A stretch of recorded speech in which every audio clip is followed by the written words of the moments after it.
a lot of us on the left say that this administration is cruel, that cruelty is the point, and that they practice cruelty for cruelty's sake.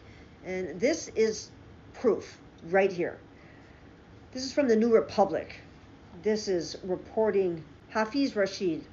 USDA threatens stores that are giving discounts to people on food stamps. The Trump administration is warning grocery stores and local businesses trying to help people through the shutdown. The Trump administration's freeze of the Supplemental Nutrition Assistance Program funds during the government shutdown is forcing many struggling Americans to make hard decisions about feeding themselves and their families. Now the administration is even restricting how much grocery stores can help. After several food delivery apps and grocery store chains sought to offer discounts to those whose SNAP benefits were interrupted or delayed, the Department of Agriculture sent an email to stores across the country warning them that they weren't allowed to offer discounts to people hurt by the cuts to the food stamp program.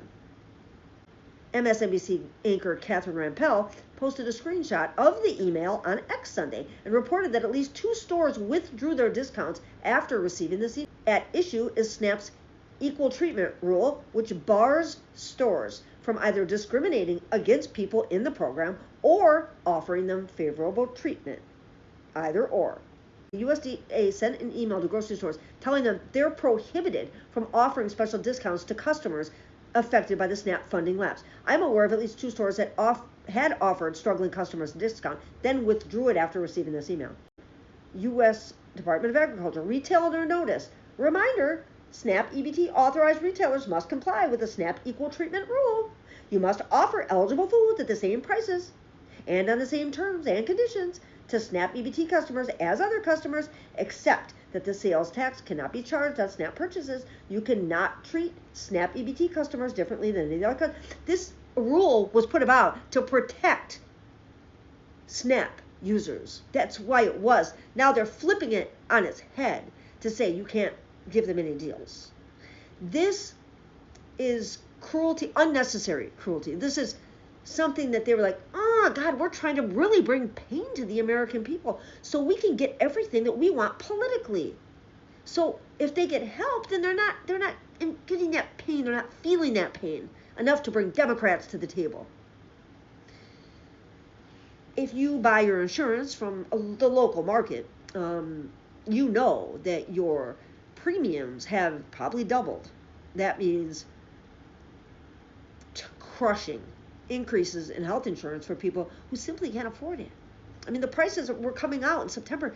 It's ridiculous. Some people's health insurance is going up $13,000 a year. Can you fucking imagine? Totally unnecessary cruelty. On Friday, 2 federal courts ruled that the Trump administration has to use contingency funds to pay for SNAP, but the government has yet to respond with how it intends to comply, leaving the program's 41 million recipients in limbo as assistance ended on Saturday, the first day of November. And food retailers in low-income areas may themselves be hurt, as much of their customers base now can't afford to shop.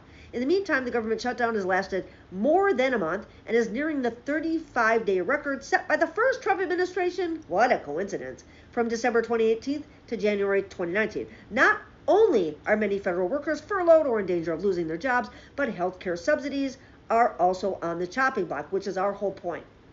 It seems that Republicans are not concerned about the survival of much of America.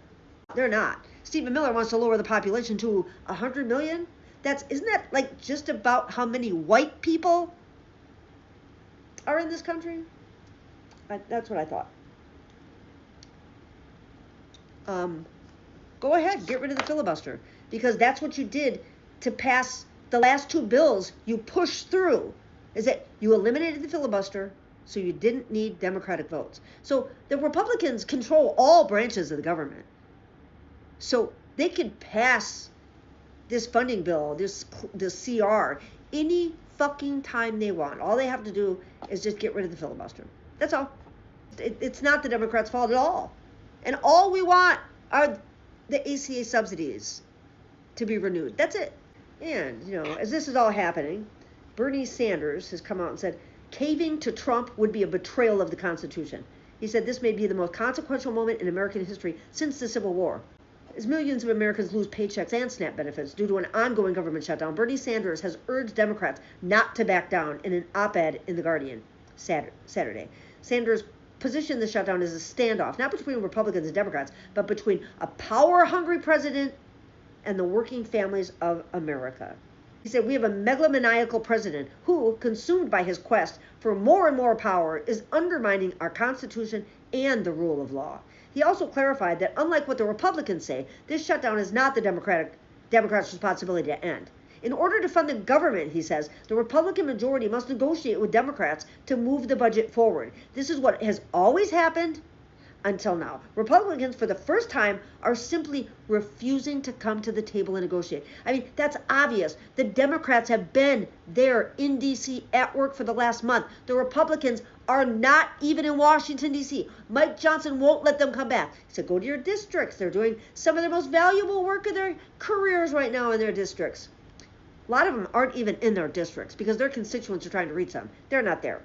Speaking to his Democratic colleagues, Sanders wrote that he understands the pressure that they're under from constituents, but they can't forget the Republicans are receiving those same calls. There is a reason why 14 Republican members of the House are on record calling for the extension of the tax credits for the Affordable Care Act. Understandably, Republicans don't want to go home and have to explain to their constituents why they voted to double or, in some cases, triple health care premiums. If the Democrats cave now, it would be betrayal of the millions of Americans who have fought and died for democracy and our Constitution. It would be a sellout of a working class that is struggling to survive in a very difficult economic times. Democrats in Congress are the last remaining opposition to Trump's quest for absolute power. Bernie also said the choice is clear. If the Democrats stand with the American people will stand with them. If they surrender, the American people will hold them accountable. Thank you, Bernie.